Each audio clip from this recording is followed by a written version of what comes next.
നമസ്കാരം. അപ്പോൾ ഞാൻ കഴിഞ്ഞ എപ്പിസോഡിൽ നിങ്ങളോട് പറഞ്ഞിരുന്നു മിഡിൽ ചെസ്റ്റിനുള്ള വർക്കൗട്ടാണ് നമ്മൾ കഴിഞ്ഞ പ്രാവശ്യം ചെയ്തത്. ഇന്ന് ഞാൻ ചെയ്യാൻ പോകുന്നത് അപ്പർ ചെസ്റ്റിനുള്ളതാണ്. അപ്പർ ചെസ്റ്റിന് ചെയ്യുമ്പോൾ ഇതുപോലത്തെ ഒരു ബെഞ്ചാണ് ആവശ്യം. നമുക്ക് കണ്ടല്ലോ, ഇതുപോലത്തെ ഒരു ബെഞ്ചാണ് ആവശ്യം. അപ്പോൾ അങ്ങനെ ചെയ്താൽ ഇങ്ങനെ ചാരി ഇങ്ങനെ ഇരിക്കും. അതാണ് അപ്പർ ചെസ്റ്റിനുള്ള ബെഞ്ച്. അതാണ് ഞാൻ മറ്റേ ബെഞ്ചിൽ കാണിക്കാൻ പറ്റത്തില്ല എന്ന് ഞാൻ പറഞ്ഞത്. അപ്പോൾ ഇതിപ്പോൾ നിങ്ങൾക്ക് ഇത് വാങ്ങിക്കാൻ കിട്ടുന്ന ഒരു സാധനമാണ്. എത്ര രൂപയെന്നറിയില്ല, പല കമ്പനിയും പല വിലയാണ്. വാങ്ങിച്ച് വീട്ടിൽ മറ്റ് ജിമ്മുകളിൽ പോകാൻ ബുദ്ധിമുട്ടുള്ളവർക്കോ അല്ലെങ്കിൽ പോകാൻ പറ്റാത്ത സാഹചര്യമുള്ളവർക്കോ ഒരു ബെഞ്ച് വാങ്ങിച്ചിട്ടാൽ ഈ പറഞ്ഞ പോലെ ചെസ്റ്റിൻ്റെ എല്ലാ ഐറ്റവും, ചെസ്റ്റ് മാത്രമല്ല ബാക്കി ഒരുപാട് വർക്കൗട്ട് നമുക്കിതിൽ ഒരു ബെഞ്ച് കൊണ്ട് തന്നെ ചെയ്യാൻ പറ്റും. ഒന്നിന് വിങ്സിനൊക്കെ നമുക്ക് കൈ പിടിച്ചൊക്കെ നിന്ന് ചെയ്യാനുള്ള ഐറ്റങ്ങളൊക്കെ ഉണ്ട്. ഒരു കാര്യം ചെയ്യാം, അപ്പോൾ എന്തായാലും അപ്പർ ചെസ്റ്റിന് ഈ ബെഞ്ച് നമുക്ക് അനിവാര്യമാണ്. അപ്പോൾ അതുകൊണ്ടാണ് ഞാൻ ഈ ബെഞ്ച് തന്നെ ഇട്ട് നിങ്ങൾക്ക് കാണിച്ചു തരുന്നത്. ഈ ഡംബൽസ് എന്ന് പറയുന്നത് നമ്മൾ നേരത്തെ എടുത്തതുപോലെ തന്നെയാണ്. ഡംബൽസ് എടുക്കുക, എടുത്ത് നമ്മുടെ കാലിൻ്റെ പുറത്ത് തന്നെ വയ്ക്കണം. അപ്പോൾ നമ്മുടെ ബോഡി നിവർന്ന് തന്നെ ഇരിക്കും. ഒരിക്കലും ബോഡി നട്ടൽ നിവർന്ന് തലവേറി തന്നെ ഇരിക്കണം. ഒരു കാരണവശാലും ഇങ്ങനെ വളഞ്ഞ് ഇരിക്കരുത്. വർക്കൗട്ട് ചെയ്യുമ്പോൾ എപ്പോഴും നമ്മൾ അതിനുള്ളൊരു ജാടയെ തന്നെ ഇരുന്ന് വർക്കൗട്ട് ചെയ്യണം. അത് നല്ലത് തന്നെയാണ്. അത് നമുക്ക് ഇങ്ങനെ നെഞ്ച് വിരിച്ചിരിക്കുക, അങ്ങനെ തന്നെ ഇരിക്കുക. അതുപോലെ ചെസ്റ്റ് ഇങ്ങനെ തള്ളി തന്നെ ഇരിക്കണം. ചെസ്റ്റ് ഇങ്ങനെ അഴിച്ച് ഇങ്ങനെ ഇരിക്കും. ചെസ്റ്റ്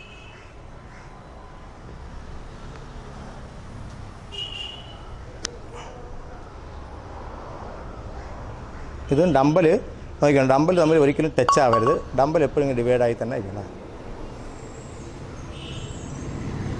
ചെയ്തുകൊണ്ടിരിക്കുമ്പോൾ തല ഇങ്ങനെ ഉയർത്താൻ പാടില്ല. ഹെഡ് എപ്പോഴും റെസ്റ്റാണ്. ഹെഡിന് ഒരു കാരണവശാലും നിങ്ങൾ ഒരു സ്ട്രെയിനും കൊടുക്കരുത്. ഹെഡിന് സ്ട്രെയിൻ കൊടുത്ത് ഒരു വർക്കൗട്ടും ഇല്ല. അത് എപ്പോഴും ശ്രദ്ധിക്കണം. ഇതാണ് നിങ്ങൾ ജിമ്മിൽ പോയി ചെയ്യണമെന്ന് നമ്മൾ പറയുന്നതിൻ്റെ കാര്യം എന്ന് വെച്ചാൽ നിങ്ങൾ തെറ്റായിട്ട് ചില കാര്യങ്ങൾ ചെയ്യും. ഒരിക്കലും ഫോൺ എടുത്തോ അല്ലെങ്കിൽ സംസാരിച്ചുകൊണ്ടോ ഒരിക്കലും വർക്കൗട്ട് ചെയ്യരുത്. ഫോണൊക്കെ ഓഫ് ചെയ്തോ അല്ലെങ്കിൽ മാറ്റി വെച്ചിട്ട് വേണം വർക്കൗട്ട് ചെയ്യാൻ. എപ്പോഴും നമ്മളെ ശ്രദ്ധ മുഴുവനും നമ്മൾ ചെയ്യുന്ന ഏത് മസിലായിരിക്കും അതിലായിരിക്കണം നമ്മുടെ ശ്രദ്ധ മുഴുവനും. ഇതാണ് അപ്പർ ചെസ്റ്റ്. കണ്ടല്ലോ, ഇതും 10 നമ്പർ വെച്ച് 3 സെറ്റ്. ബോഡി വെയിറ്റ് കുറയ്ക്കാൻ ആഗ്രഹിക്കുന്ന ആൾക്കാർ മാക്സിമം നമ്പർ വെച്ച് 3 സെറ്റ് 3 മതി. മാക്സിമം നമ്പർ ഉപയോഗിക്കാം. ഇനി അടുത്ത് ഇപ്പോൾ മിഡിൽ നമ്മൾ കാണിച്ചു തന്നു. അപ്പർ ഇപ്പോൾ ചെയ്തു. ഇനി അടുത്ത് ലോവർ ചെസ്റ്റ്. ഞാൻ നേരത്തെ പറഞ്ഞത് ലോവർ ചെസ്റ്റ് അടിഭാഗത്ത് അതിന് ഈ ബെഞ്ചിൽ തന്നെ നമുക്ക് ചെയ്യാം. ഈ ബെഞ്ചിൻ്റെ പൊസിഷൻ ഒന്ന് മാറ്റണേ ഉള്ളൂ. അപ്പോൾ ഇപ്പോൾ നോക്കണം, ഇത് പൊസിഷൻ നോക്കണം. ഇത് കാല് പ്രത്യേകം ശ്രദ്ധിക്കണം. കാല് നമ്മൾ ലോക്ക് ചെയ്യണം. കാല് താണ്ട് അടിഭാഗത്ത് ലോക്കാവണ്ട. ലോക്ക് കിട്ടി തന്നെ നമ്മൾ ഇരിക്കണം, അല്ലെങ്കിൽ താഴ്ന്ന് അങ്ങ് പോകും. അത് ലോക്ക് ചെയ്തിട്ട് നിവർന്ന് നോക്കിക്കോണേ, ലോക്കായി.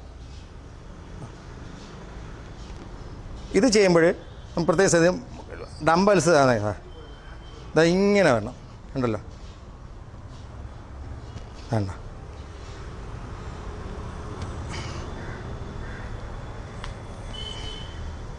ഇത് ചെയ്യുമ്പോഴും ഡമ്പൽ തമ്മിൽ ടച്ച് ആവരുത്. ഡമ്പൽ തമ്മിൽ ഇങ്ങനെ ഒരിക്കലും ടച്ച് ആവാതെ ഇങ്ങനെ തന്നെ നിൽക്കണം. ഉണ്ടോ? ഇതാണ് ലോവർ ചെസ്റ്റിൻ്റെ എക്സസൈസ്. അപ്പോൾ നമുക്ക് ഡമ്പൽ കൊണ്ട് 3 വർക്കൗട്ട് ചെസ്റ്റിന് ചെയ്ത് കഴിഞ്ഞു. ഓക്കെ അല്ലേ?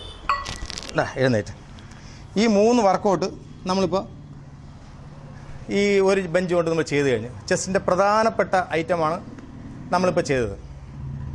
ഇതിൽ നിന്നാണ് നമുക്ക് വേറെ ഐറ്റങ്ങളിലോട്ട് ചെസ്റ്റിൻ്റെ മസിലിലോട്ട് പോകുന്നത്. പക്ഷേ ചെസ്റ്റ് മസിൽ എന്ന് പറഞ്ഞത് അത് കാണാൻ ഒരു വലിയൊരു ഭംഗിയുള്ളൊരു മസിൽ തന്നെയാണ്, സംശയമൊന്നുമില്ല. കാരണം ഇന്ന് നമ്മൾ ടീഷർട്ടോ അല്ലെങ്കിൽ നല്ലൊരു ഷർട്ടോ ഇട്ട് പോകുമ്പോൾ നിനക്ക് ഈ ടീഷർട്ട് യോജിക്കുന്നുണ്ട് അല്ലെങ്കിൽ ഈ ഷർട്ട് യോജിക്കുന്നുണ്ടെന്ന് പറയുകയാണെങ്കിൽ തീർച്ചയായിട്ടും നമ്മുടെ ബോഡി ഷേപ്പ് കൊണ്ട് മാത്രം തന്നെയാണ് ഇതിൻ്റെ ഭംഗി കൂടുന്നത്.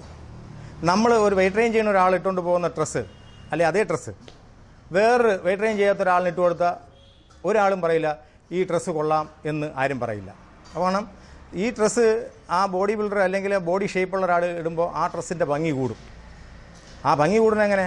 അവൻ്റെ മനോഹരമായ ആ ചെസ്റ്റും ആ അപ്പറും ലോവറും അതുപോലെ ഈ ഫ്രണ്ട് ഡെൽറ്റോടൊക്കെ ഒരു പ്രത്യേക ഒരു ഷേപ്പ് ഉണ്ടാകും. ആ ഷേപ്പിൽ കൂടി ഈ ടീഷർട്ടും ഷർട്ടും ഇട്ട് കാണുമ്പോഴാണ് നമ്മൾ പറയുന്നത് നല്ല ഷർട്ട് അല്ലെങ്കിൽ നല്ല ബോഡി ഷേപ്പ് ഉണ്ട് എന്നാണ്. അപ്പോൾ ചെസ്റ്റ് മസിൽ എന്ന് പറഞ്ഞാൽ ഞാൻ കഴിഞ്ഞ ഒരു എപ്പിസോഡിൽ ഞാൻ പറഞ്ഞിരുന്നു, ഈ നമ്മളെ ചെറുപ്പക്കാർക്ക് ഇപ്പോൾ ചെസ്റ്റ് അല്ലെങ്കിൽ നെഞ്ച് കാണിക്കാൻ നിവൃത്തിയില്ലാത്തൊരവസ്ഥയാണെന്നും. എന്തുകൊണ്ടാണെന്ന് വെച്ചാൽ ഇതാണ് ഞാൻ പറഞ്ഞത്, നമ്മളെ ചെസ്റ്റ് മസിലിന് അല്ലെങ്കിൽ നമ്മളെ ഈ ഒരു ഭാഗത്തിന് ഒരു വല്ലാത്തൊരു ആണുങ്ങളുടെ ചെസ്റ്റ് മസിലിന് വല്ലാത്തൊരു ഭംഗിയുണ്ട്. കാരണം വെച്ചാൽ നെഞ്ചൊന്ന് വിരിഞ്ഞ് അതൊരു പ്രത്യേക ലുക്കാണ്. അപ്പോൾ അതുണ്ടാകാൻ വേണ്ടിയാണ് ഞാൻ അന്ന് പറഞ്ഞത്, നമ്മൾ ആമ്പിള്ളേരുടെ പോലെയുള്ള നെഞ്ചാണ് നമുക്ക് ആവശ്യം, അല്ലാതെ മറ്റുള്ളവരെ അല്ലെങ്കിൽ അത് കാണുമ്പം അല്ലെങ്കിൽ മറച്ചു വയ്ക്കേണ്ട ഒരു സാധനമല്ല. അത് നെഞ്ച് വിരിഞ്ഞ് ഈ കാണിക്കേണ്ട ഒരു സാധനം തന്നെയാണ് ആണുങ്ങളുടെ നെഞ്ച്. അപ്പോൾ അത് എപ്പോഴും ഓർമ്മ വേണം. നമ്മുടെ ഈ ചെസ്റ്റ് മസിൽ തന്നെയാണ് നമ്മുടെ ശരീരത്തിൻ്റെ ഒരു ഐശ്വര്യം എന്ന് പറയുന്നത്. ഒരു പുരുഷനെ സംബന്ധിച്ച് അവൻ്റെ ഈ ചെസ്റ്റ് മസിൽ വല്ലാത്തൊരു ഭംഗിയാണ്. അത് ചെയ്തു വെച്ചാൽ തീർച്ചയായിട്ടും നമ്മൾ ഏത് തരം ഡ്രസ്സ് ഇട്ടാലും നല്ല ഭംഗിയായിരിക്കും. പിന്നെ അതിനോടൊപ്പം നിങ്ങൾ മനസ്സിലാക്കുക, ഈ ചെസ്റ്റ് മസിൽ നമ്മൾ ഉയർത്തുന്നതിനനുസരിച്ച് അത് അബ്ഡമൻ മസിൽ, അതായത് വയറ് ഭാഗം താഴണം. ചെസ്റ്റിനേക്കാൾ ഒരിക്കലും വയറ് തള്ളി നിൽക്കരുത്. അങ്ങനെ നിൽക്കുമ്പോഴാണ് നമ്മൾ ഷർട്ടും ടീഷർട്ടൊക്കെ ഇടുമ്പോൾ ഒരു അഭംഗി ഉണ്ടാവണത്. ചെസ്റ്റിനേക്കാളും ഒരു ഇഞ്ച് ഇത്രയും മതി. നമുക്ക് 1 ഇഞ്ച് ഈ ചെസ്റ്റിനേക്കാളും വയറ് താന്നു നിന്നാൽ മതി. അല്ല ഞാൻ 6 പാക്ക് ആക്കണമെന്നും എല്ലാവരും ഭയങ്കര മസിൽമാൻ ആവണമെന്നും ഞാൻ ആരോടും പറയാറില്ല. നമ്മൾ ചെയ്യേണ്ടത്, നമ്മൾ റോഡിൽ കൂടി നടന്നു പോകുമ്പോൾ ഒരാൾ ഒന്ന് കണ്ടാൽ, ഇപ്പോൾ നമ്മളിപ്പോൾ വെയിറ്റ് റേഞ്ച് ചെയ്യുന്ന ഒരാൾ, അയാളിങ്ങനെ ഒരു ബസ് സ്റ്റോപ്പിൽ കൂടെ ഇങ്ങനെ പോവുക, ബസ് സ്റ്റോപ്പിൽ ഇങ്ങനെ ആൾക്കാർ ഇങ്ങനെ നിറഞ്ഞ് നിൽക്കുകയാണ്.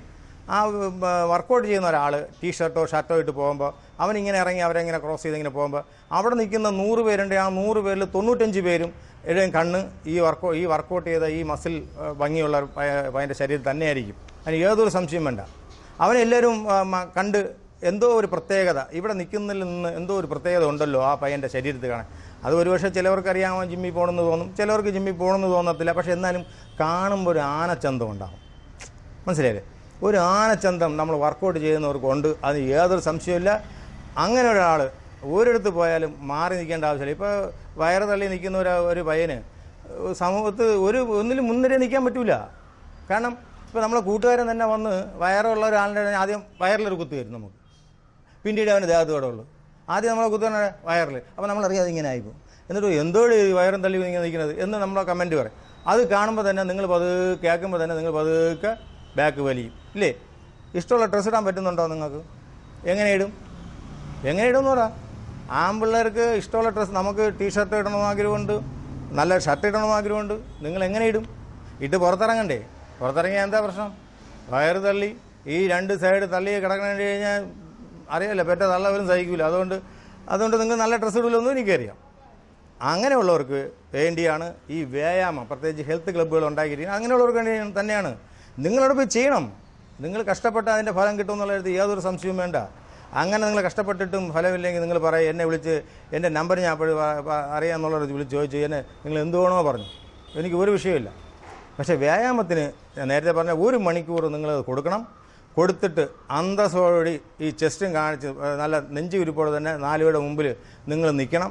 അത് അങ്ങനെ നിർത്തണമെന്നാണ് എൻ്റെ ഒരു ആഗ്രഹം. ഞാനും ഒരു പുരുഷനാണ്. അപ്പോൾ എനിക്കും ഒരു ആഗ്രഹമാണ്, നമ്മളെ പുരുഷന്മാർ എല്ലാവരും എല്ലാവരും ജിമ്മായില്ലെങ്കിലും ഇത്തിരി ബോഡി ഷേപ്പും കുറച്ച് ആരോഗ്യം ഉണ്ടാവണമെന്ന് ആഗ്രഹിക്കുന്ന വളരെ ആത്മാർത്ഥമായിട്ട് ആഗ്രഹിക്കുന്ന ഒരാളാണ് ഞാൻ. അപ്പോൾ അതുകൊണ്ടാണ് ഞാൻ ഇത്ര ആത്മാർത്ഥമായിട്ട് നിങ്ങളോട് പറയണത്. നിങ്ങൾക്ക് വേറെ ഒന്നും തോന്നരുത്. പക്ഷേ ഒരു കാരണവശാലും ഈ നിങ്ങൾ വയറും തള്ളി ഇഷ്ടമില്ലാത്ത അല്ലെങ്കിൽ ഇഷ്ടപ്പെട്ട ഡ്രസ്സ് ഇടാതെ വിഷമിക്കുന്ന ആൾക്കാർക്ക് ഏക പോം വഴി വെയ്റ്റ് ട്രെയിനിങ് തന്നെയാണ്. ഈ വെയ്റ്റ് ട്രെയിനിങ് കൂടെ നിങ്ങൾക്ക് അതിൻ്റെ റിസൾട്ട് കിട്ടും. നിങ്ങൾക്ക് ഇഷ്ടമുള്ള ഡ്രസ്സ് ഇടാം, ഇഷ്ടമുള്ള ടീഷർട്ട് ഇടാം. നിങ്ങൾക്ക് ആണുങ്ങളെ പോലെ നല്ല അന്തസ്സായിട്ട് നിങ്ങൾക്ക് ജംഗ്ഷനിൽ കൂടെ കവലകളിൽ കൂടെ നിങ്ങൾക്ക് നടന്നു പോവാം. എല്ലാവരും നിങ്ങളെ ശ്രദ്ധിക്കണം. നമ്മളെ ഏറ്റവും വലിയൊരു ആഗ്രഹം തന്നെയാണ് അത്. എല്ലാവരും നമ്മളൊന്ന് ശ്രദ്ധിക്കണമെന്ന് എല്ലാവർക്കും ഉണ്ട്. അത് ആണിനുമുണ്ട് പെണ്ണിനുമുണ്ട്. അപ്പോൾ അതിൻ്റെ കൂടെ കുറച്ച് നല്ലൊരു ബോഡിയുടെ ഉള്ള ഒരാളെന്ന് പറഞ്ഞു കഴിഞ്ഞാൽ അവനെ കാണാൻ നല്ല ഭംഗി തന്നെയായിരിക്കും. എല്ലാവരും അവനെ തിരിച്ചറിയും. എല്ലാവർക്കും സ്നേഹം. ഒരു ഓഫീസിൽ നിങ്ങൾ ചെന്ന് നോക്കിയേ, നിങ്ങൾക്ക് ഇത് നല്ല ബോഡി ഷേപ്പുണ്ട്, നല്ല കാണാൻ നല്ല ഭംഗിയാണ്. നിങ്ങളൊരു ഓഫീസിൽ ചെന്ന് നോക്കിയേ, നിങ്ങളോട് അവർ പെരുമാറുന്നത് തന്നെ വളരെ ബഹുമാനത്തോടെ ആയിരിക്കും. എന്ന് വെച്ചാൽ എന്താണെന്ന് അറിയാം, നിങ്ങളാ ബോഡി അതെന്ന് വെച്ചാൽ വലിയ മസിലും നിങ്ങൾ എന്നല്ല ഞാൻ പറഞ്ഞത്, ഒരു ബോഡി ഷേപ്പ് കാണുമ്പോൾ ഒരു ആനച്ചന്ത അവനെ കണ്ടപ്പോൾ തോന്നി, അതിലൊരു കുട്ടിത്തം തോന്നി, നല്ല ഒരു എന്തോ അവനൊരു പ്രത്യേകത തോന്നി ആ ആളിനെ കണ്ടപ്പോൾ. അങ്ങനെ തോന്നണമെങ്കിൽ തീർച്ചയായിട്ടും നമ്മൾ ചെയ്യുന്ന വ്യായാമത്തിൻ്റെ ആ കാഠിന്യം, ആ ഒരു പ്രയാസം നമ്മുടെ മുഖത്ത് തോന്നും. എന്താണെന്ന് വെച്ചാൽ മുഖത്ത് ആ ഒരു കുട്ടിത്തം തോന്നും, ഒരു ബഹുമാനത്തിൽ തോന്നും. നമ്മളെ കാണുമ്പോൾ ആർക്കും ഒന്ന് സംസാരിക്കണം തോന്നും, ആർക്കും നമ്മളോട് ഒന്ന് ഒരു കാര്യം ചെയ്തു തരണം തോന്നും. അതിന് വേണ്ടിയാണ് ഞാൻ ഇത്രയും കാര്യം പറഞ്ഞത്. എല്ലാവരും ഇന്ന് മുതലെങ്കിലും ഇതുവരെ ചെയ്യാത്തവരെങ്കിലും 1 മണിക്കൂർ നിങ്ങൾക്ക് മാറ്റിവെച്ച് വ്യായാമത്തിന് കൊടുക്കുക. ആരോഗ്യമാണ് നമ്മുടെ സമ്പത്ത്, ആരോഗ്യമാണ് നമ്മുടെ ഈ ജനതയുടെ, നമ്മുടെ രാജ്യത്തിൻ്റെ സമ്പത്ത്. ഇത് നിങ്ങളെപ്പോഴും ഓർമ്മ വയ്ക്കുക. ഇത്ര എനിക്ക് ഈ അവസരത്തിൽ നിങ്ങളോട് പറയാനുള്ളൂ.